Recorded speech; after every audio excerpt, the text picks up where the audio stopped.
Are you sick and tired of being sick and tired? It's been said that an apple a day keeps the doctor away, or does it? I was feeling so bad. I asked my family doctor just what I had. It's time to get a new prescription for your life. Get ready for your daily dose of Healthy Talk Radio, the show that's empowering your health. And now, here's America's health and lifestyle coach. You better call me a doctor. Feeling no pain. Overloaded. Down the drain. Somebody give me a doctor. Live. Do you want to get well? This is the show where your health is your wealth.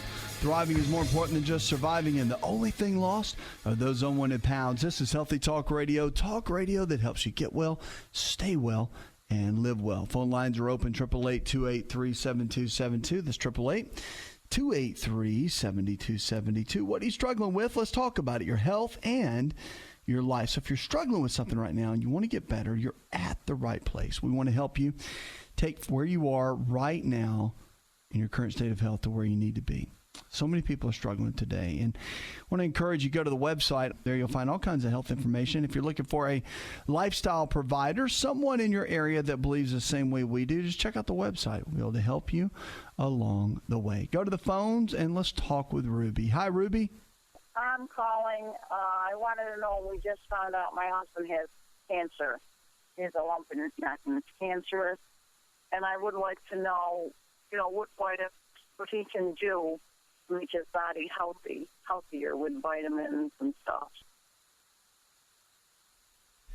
When it comes to cancer, I've got my personal opinions are this. If you got a tumor, if you got a lump, I think conventional treatment is a great way to go, because there are a lot of great things that can go along with that. And of course, if it's a lump, a lot of times it is a good idea to have surgery, get good margins around it.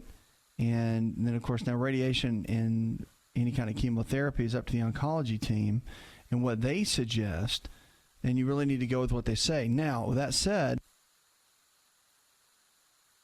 the reason I say that is because a lot of people will say, well, I want to go alternative, and, I just want to, drink barley greens, and, I'm going to juice everything, and I'm going to be healed. Well, it doesn't work like that. It's not that easy.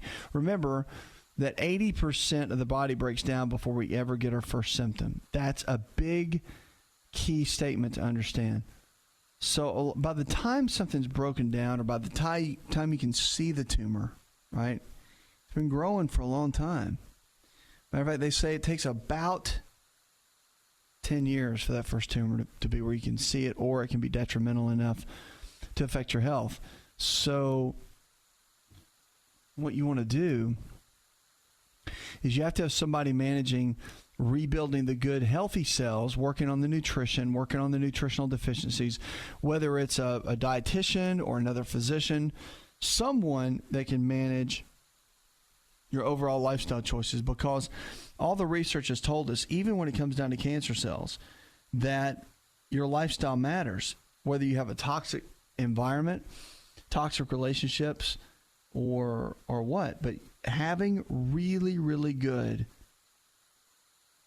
support around you, having a good environment around you, all of that makes a really big difference, especially when you're dealing with cancer at any level. And so you've got to be able to have something every day that you're doing to fight and help reproduce good, new, healthy cells. In the middle of, if you go the conventional treatment route of killing off all the bad cells. I mean, so there's a dual purpose in what I'm talking about, but it makes a big difference all the way around. 888-283-7272, 888-283-7272. Whatever you're struggling with, we are here to help. Remember, it's all about thriving, and it's all about going to that next level. We want to see you really be able to do that. And so many times people get stuck, and I think they get into a place where they just give up. They're taking 3 or 4 medications. They're not dropping the weight that they want to lose, but they're eating healthy, and they just get stuck. But the reality is you can make a change. All right, so belly fat's a big topic, and we see a lot of scams out there. And I want to talk to you about the basics so you can understand about maybe spot reduction, lose the belly fat, all that sort of thing. Here are some of the pieces to understand. Number one, belly fat is a topic. And there are all kinds of diet pills and marketing strategies that market certain areas of the body. Well, turns out that many researchers and health experts are equally preoccupied with belly fat for different reasons. In the past 30 years, we've learned a tremendous amount about the body's fat stores. Scientists used to see fat as dormant energy reserves, but we know that fat's a very active, metabolically influential tissue, and its health consequences, they say, can vary greatly. So if we focus our attention on the abdominal area, there's two major categories. You got the subcutaneous fat, which is visible. That's the one you can pinch. Then you get the visceral fat. It's also called the intra-abdominal fat, and it lies hidden in around your internal organs. And it turns out these two stores, they behave very differently. The visceral fat appears to be one of the most dangerous types of body fat. This inner fat reservoir releases harmful hormones and inflammatory compounds that cause undesirable metabolic changes, which, of course, can lead into heart disease, type 2 diabetes, dementia, and other conditions. It's also impossible to determine how much visceral fat you have without the aid of high-tech equipment. There's a very simple way to get a rough idea. Generally speaking, the body's visceral fat stores is proportional to the amount of visible belly fat. In other words, if you have a beer belly or an apple-shaped figure or a large waist, you're likely to be carrying a lot of unhealthy fat inside. But if you shed your exterior belly fat, then let's talk about what actually happens. So what happens is when you first start losing weight, you'll automatically lose the bad intra-abdominal fat at the fastest rate. So that's the good news. It comes off pretty quickly. Okay? So knowing that, it's your body's most liquid asset. And when your body needs energy, it's the easiest source, so it doesn't matter how you choose to shed the pounds. So whether you're cutting calories or ramping up exercise, hopefully you're doing both of those, the high-threat visceral fat will be prioritized, and it will knock it out very quickly. So dropping those initial 10 to 20 pounds will typically cause a decrease in blood sugar and insulin levels, blood pressure and cholesterol, and other factors. And there's more good news about it. The one study said that if you continue exercising after you lose weight, you won't regain any of the dangerous intra-abdominal fat. If you gain back a bit of your initial loss, then you should be good to go. So it's interesting. The diet and the belly fat, too. The single most important factor in losing belly fat is maintaining a negative calorie balance. So eating less than you burn on a daily basis by creating an energy deficit, you'll automatically shed abdominal fat in a higher proportion to those types of fat during the first few months of dieting. So it's, calories in, calories out versus exercise. You probably heard certain foods like nuts, olive oil, berries, vinegar, and green tea can help you torch the belly fat, like, of course, other than the processed foods and that sort of thing. There is some scientific evidence to support the claims on some of these. Green tea has some really good benefits on it. And, of course, obese adults who followed a low-calorie diet while replacing all the refined carbohydrates with more whole foods and fruits and vegetables definitely made a better stride within the weight loss. There was a small study also that looked at people that actually ate a lot of the healthy fats. They dropped belly fat, specifically in body fat. And a new study published recently found that participants who gained weight by overeating saturated fats gained more total body fat relative to muscle and more intra-abdominal fat. So the sunflower oils and the polyunsaturated fat actually help people lose the weight versus saturated fats. Really interesting in all the research of where to go next with, of course, the whole fat loss controversy that all the big diet and fitness gurus are touting. We'll be right back.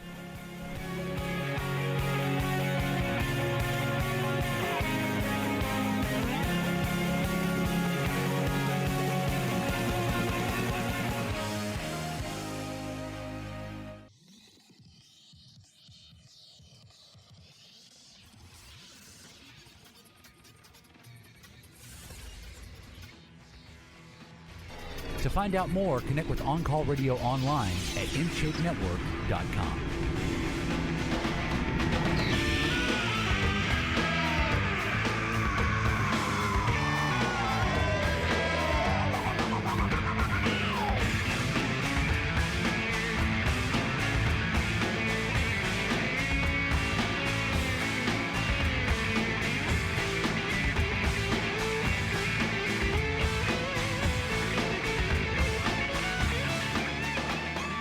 smoking during pregnancy, we know smoking is bad, right? The smoking during pregnancy, though, they're finding it's linked to a lot of behavioral issues in kids. So children with mothers smoke during the pregnancy, they're saying that are in increased risk for conduct problems and issues. So following rules and behaving in a socially accepted way. Researchers in England analyzed a lot of the data from 3 studies in order to assess the effects that really smoking during pregnancy could have on children raised by their natural mothers.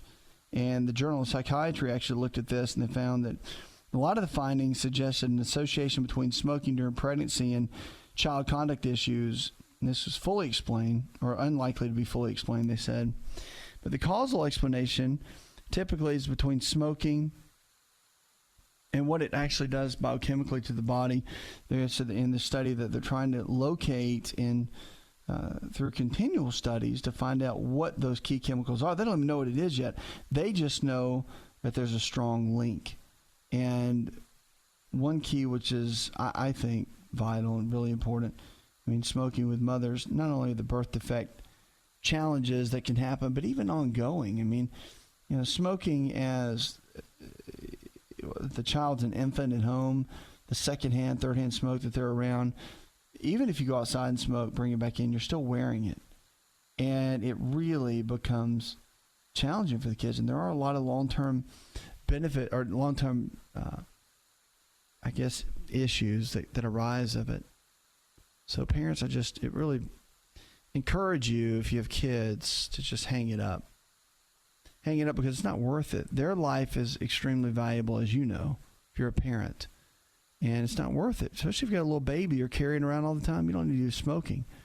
Because that gets in your clothes, proven third-hand smoke and what it does to the kids.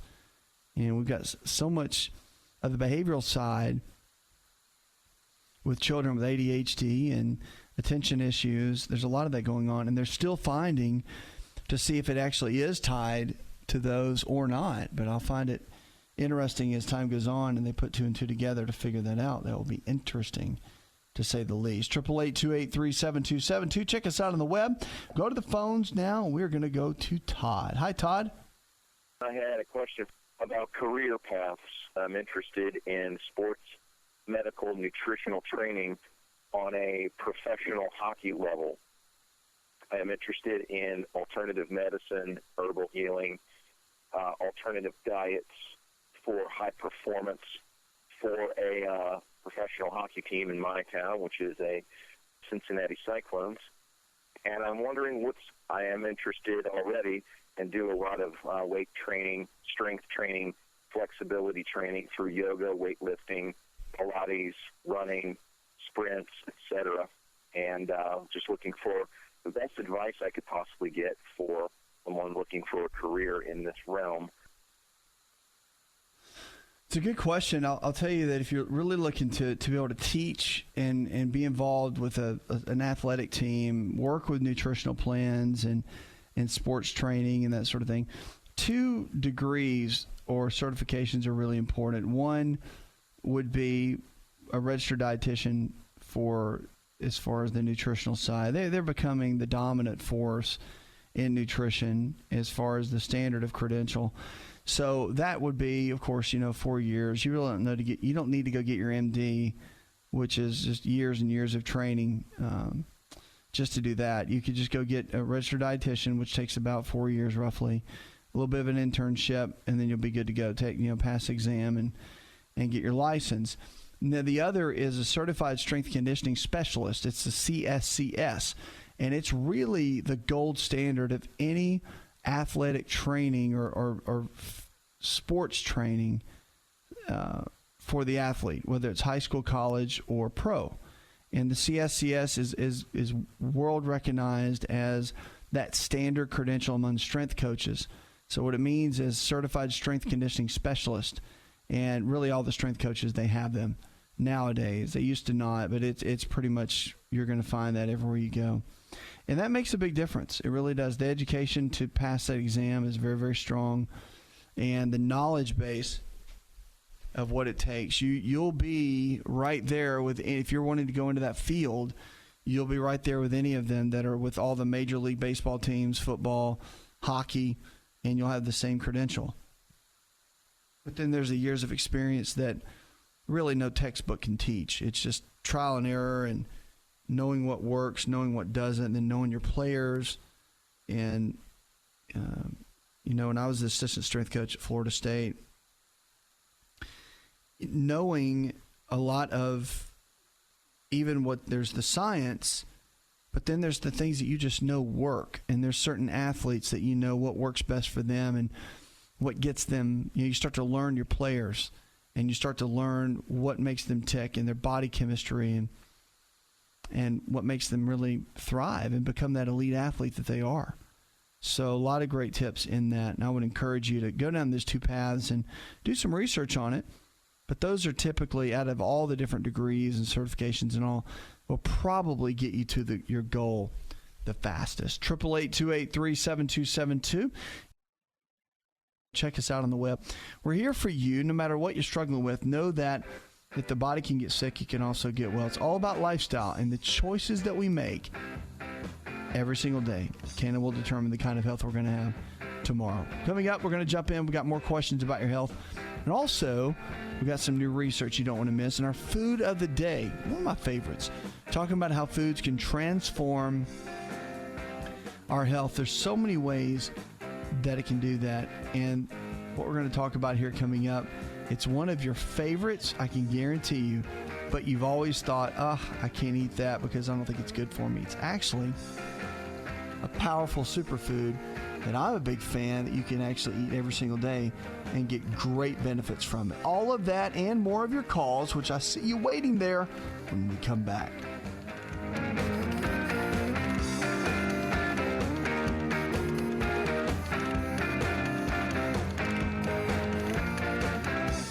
In my opinion, Theralac is the best probiotic on the market today. Probiotics in a healthy gut are essential to feeling great. For the best in probiotics, visit Theralac.com. That's Theralac.com.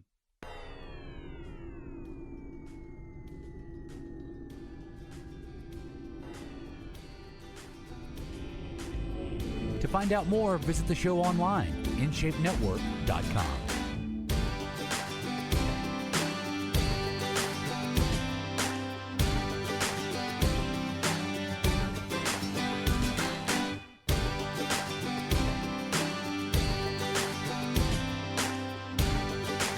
Lines are open, 888-283-7272. Welcome back to the show. Check us out on the web. Whatever you're struggling with, realize that the body can get sick, you can also get well. It's all about thriving and not just barely making it and surviving. This show is all about that. Now, our food of the hour, we always talk about different foods and what they can do to the body. And food either brings health to the body or can take health out of the body. We all know that.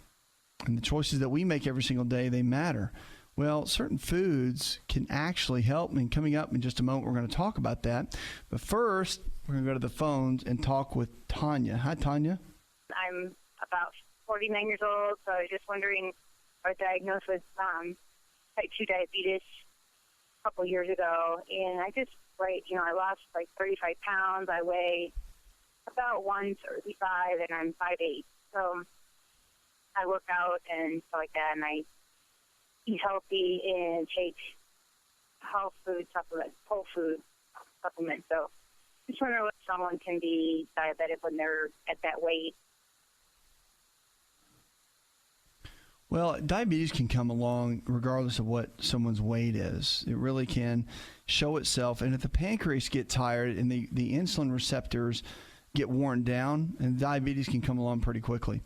The first, you got to figure out what's causing it, and again, figure out what nutritional deficiencies might be in the body that could be some of the root cause of that. And that's really the initial phase of how you figure out what's happening. Now, the other key that you want to look at too that is also important in diabetes is, of course, exercise. And we know now that exercise plays such a big role in diabetes and the management of it just because of what it does to the insulin levels and the blood sugar levels.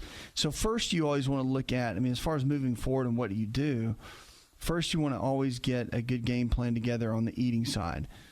So equal amounts of lean protein sources like chicken, fish, beef, or eggs, because the protein, the fats help to balance out the carbs, and you put those all together and it makes a tremendous difference. So the proteins, fats, and carbohydrates together in balance, multiple meals throughout the day, about every 3 to 4 hours. I like doing 6 meals a day.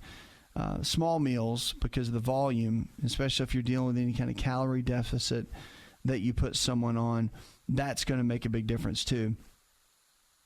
So you have to jump in and get the body to really begin to kind of function at a completely different level. That's first and foremost. Now, the other key with any kind of blood sugar related issue, there's supplements that can help. Gymnema is really good, and also cinnamon is great at balancing out and supporting blood sugar levels. Vanadyl sulfate is old school. It works for some people, but you have to be careful if you deal with depression because it can kind of trigger that. And then also chromium picolinate. Chromium picolinate is a kind of an old school one too, but it's been around. It's proven. All the research is great at supporting what we call insulin sensitivity, which is a great way. It helps the receptors to work a little bit better.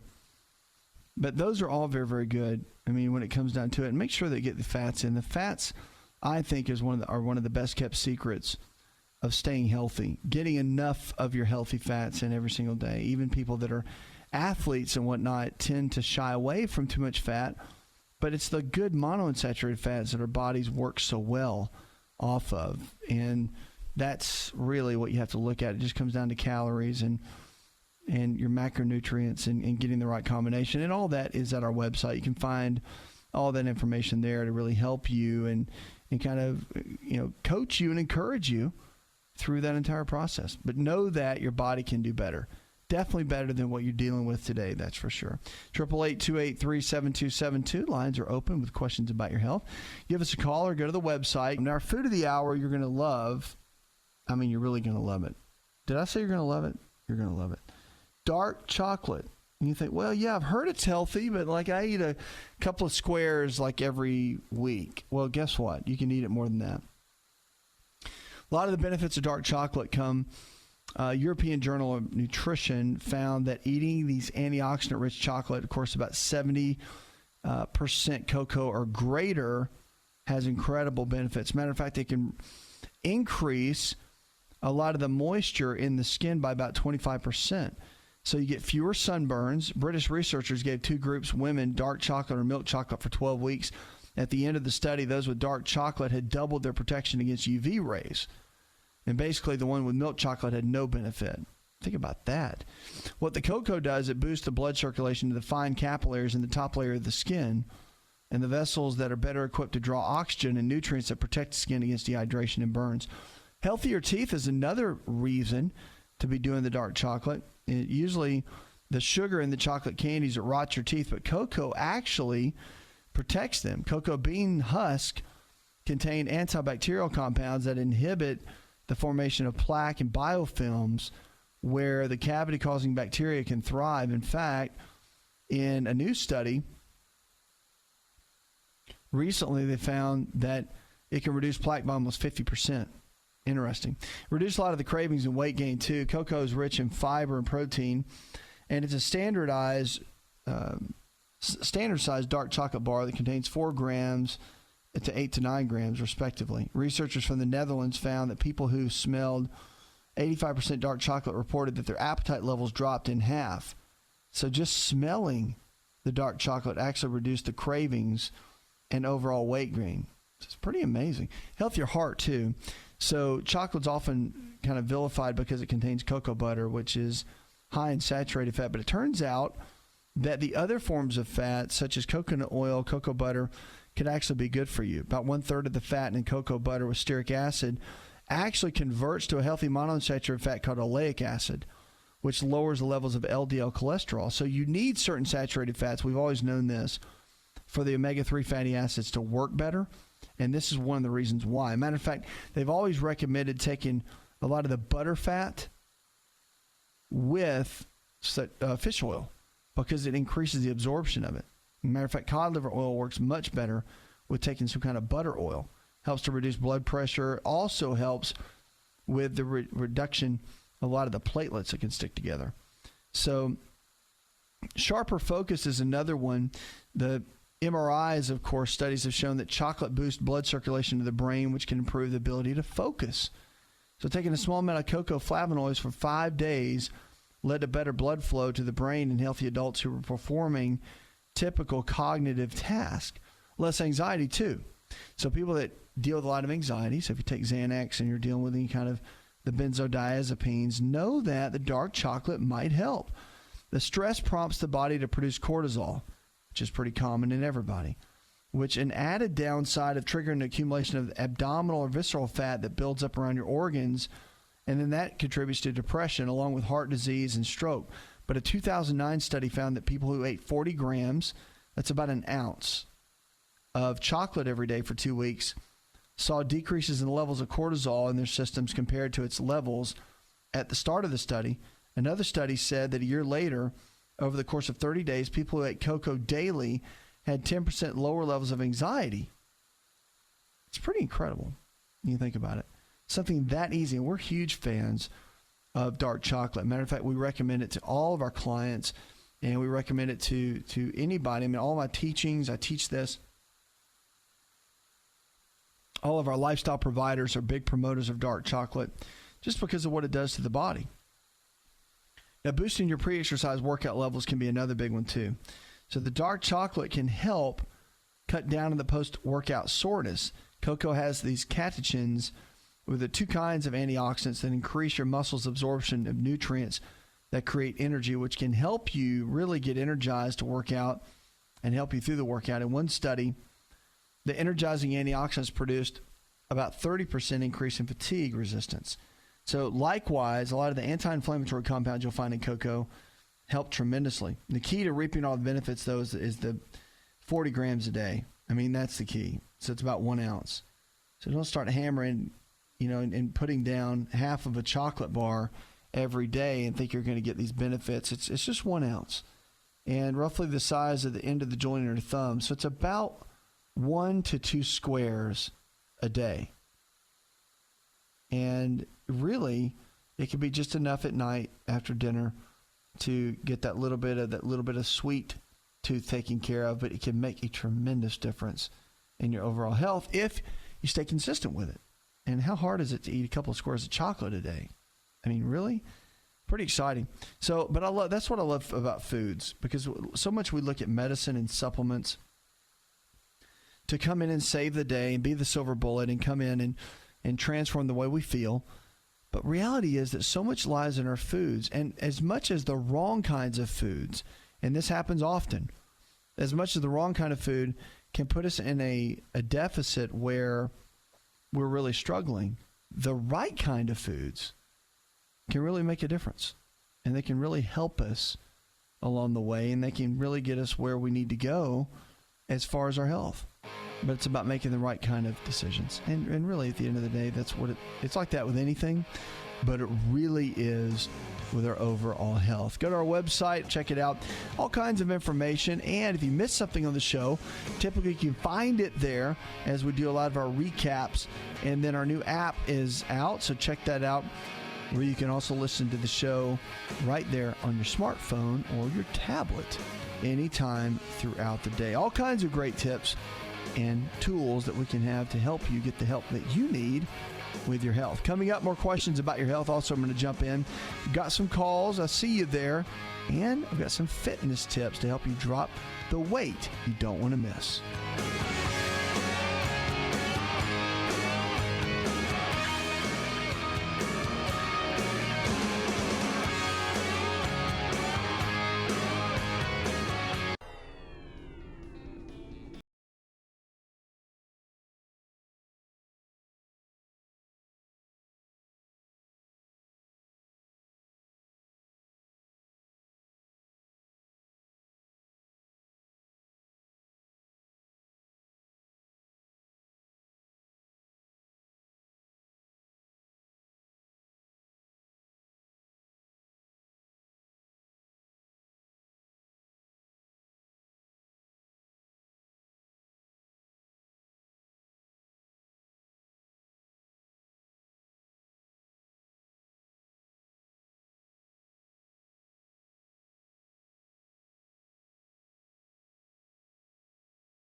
fibromyalgia.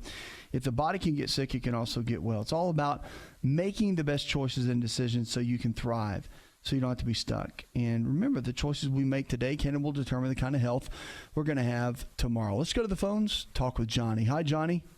My issue I'm calling about, the main one is this past week, a few days ago, I had a blood spot in my eye when I woke up in the morning. And I looked it up, and I think it was called a subjunctival hemorrhage or something like that. And it's mostly gone away, a little bit next to the pupil still. Yeah. Yeah, it's really, those type of issues, pretty simple. And a very close friend of mine is a top ophthalmologist, and they'll even tell you that the conjunctival hemorrhages are they can happen when the vessels get weak. You can actually scratch the eye, rub your eye in the middle of the night, not even know it, and create that. The vessels could be a little bit weak in that area and can cause it as well. But typically, the rule of thumb with blood in the eyes is if you can see the blood in the sclera and you can really see it, typically it's not that big of a deal. If you can't see it and you can only see it and you see it internally in the eye upon exam, that's when it's a big deal. So just keep in mind, it usually takes about, they say, 14 days for the blood to clear, for the body to reabsorb and to break down the fibrin and all that within the blood. So it typically takes about 14 days to do that, and it'll clear out on its own. But yeah, it can be scary. More than anything, it'll freak you out when you see the blood. It'll make you very concerned. Would anybody. But the good news is that typically the more you can see like that, the less dangerous it is. Our skin, of course, is our largest organ, if you didn't know. And there's a lot of issues that can cause skin damage. And, of course, wrinkles, redness, and even skin cancer can result by getting too much sun exposure. But before you stop getting out in the sun too much, here's a couple of things we need to talk about. So, number one, the sun's the biggest cause of skin damage, we know for a fact. And, of course, Fermi Same, who is a dermatologist at Jefferson University Hospital in Philadelphia, said the ultraviolet rays of the sun break down the collagen and elastin, which help to keep your skin looking very plump and smooth. It affects the melanocytes, which can lead to your changes in your skin pigmentation. And the aging effects of the sun eventually show in your skin as wrinkles, or the age spots. Those are the brown spots, the little patches that show up, and possibly even skin cancer. So to avoid the skin damage can result by a lot of the damage in the sun, dermatologists advise staying out of the sun during the middle of the day when the sun's rays are the strongest, and wearing protective clothing like a hat or broad spectrum sunscreen, one that can protect against both types of harmful rays. And don't forget to reapply, too, about every 2 hours for maximum protection. Now, free radicals are another big deal. Something we talk a lot about, but a lot of people don't really know what they are. But the free radicals, of course, one of the ways the sun damages the skin through the production of harmful substances called free radicals. They can actually damage DNA, which is kind of our blueprint, and cause skin damage. But free radicals may even play a role in the development of skin cancer, they say. So some skin care products contain antioxidants like vitamin C and E that help to lessen the aging effects of the free radicals that we have on the skin. So eating plenty of fruits and vegetables, which contain the antioxidants, especially like the berries, the broccoli, the carrots, and spinach, is really good for creating healthy skin. Now, obviously, avoiding cigarettes is a big deal, but because of the nicotine and the smoking in itself, it actually creates dehydration in the skin and has a tendency to wrinkle a lot easier. It's because smoking cigarettes causes all the blood vessels to constrict and they get more narrow. And the more that happens, the more it creates an aging process and creates the wrinkles. So if you're a big smoker, you're going to get more wrinkles. That's the bottom line. When you smoke, the skin gets less oxygen and less nutrients. It causes you to wrinkle, to sag. So the more you smoke, the more it's going to happen, period. So the bigger the number, the more skin damage you're going to have. Even the nicotine gum inhalers, lozenges, nasal spray, and patches can help you quit. So look into a viable option for you. Even acupuncture is great for kicking the habit. Now, irritants, too, are really important. So a lot of the chemicals in cleaning products, laundry detergents, can cause a lot of the red, irritated skin and allergies that people deal with. So you want to be careful with that. The easiest way to protect your skin from irritants is just to avoid the contact. Smiles and the frowns, the simple fact you age, your skin loses elasticity and it doesn't snap back into place after you make a lot of the facial expressions. So as a result, your skin will show wrinkles even when you're not frowning or laughing.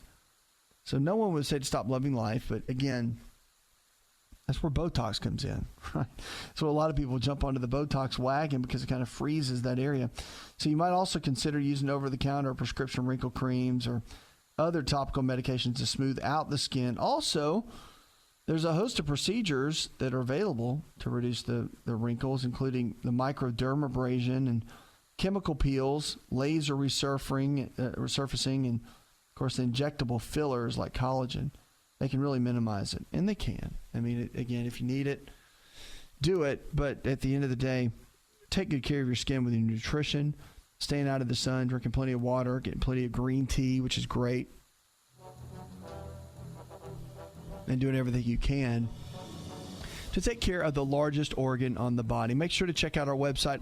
There you can find all the information if you missed anything on the show. And puts another hour in the charts. I want to thank our producer, Jay Patrick, engineer John Garrison, and the rest of the team. Go tell one person something you learned on this show, and together we can transform the health of our friends, our families, and our communities. You're listening to the show that helps you get well, stay well, and live well.